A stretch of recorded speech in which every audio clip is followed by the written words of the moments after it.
BJP ने party से बगावत करने वाले 5 नेताओं को पार्टी से निष्कासित कर दिया है। जिन नेताओं को बीजेपी ने निकाला है वो पार्टी से बगावत करके निर्दलीय चुनाव लड़ रहे हैं। इनमें किन्नौर से पूर्व विधायक तेजवंत नेगी का नाम भी शामिल है। तेजवंत नेगी को पार्टी के बड़े नेता मंगल पांडे और प्रदेश अध्यक्ष सुरेश कश्यप ने आखिरी वक्त तक मनाने की कोशिश की थी। बावजूद नेगी नहीं माने, जिसके बाद पार्टी ने उनको निष्कासित कर दिया है।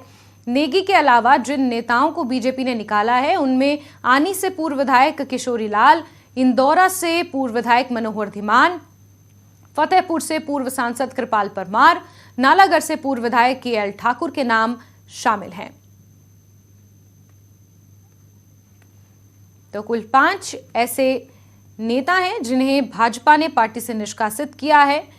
वो टिकट ना मिलने पर निर्दलीय मैदान में लड़ रहे थे और अनुशासनात्मक कार्रवाई करते हुए भाजपा ने उन्हें पार्टी से निष्कासित कर दिया है। ये भाजपा ने पहले ही स्पष्ट कर दिया था कि जो भी इस तरीके से बागी नेता मैदान में उतरेगा उसके ऊपर कार्रवाई की जाएगी और उसी के मद्देनजर यहां पर उन्हें पार्टी से निष्कासित किया गया है।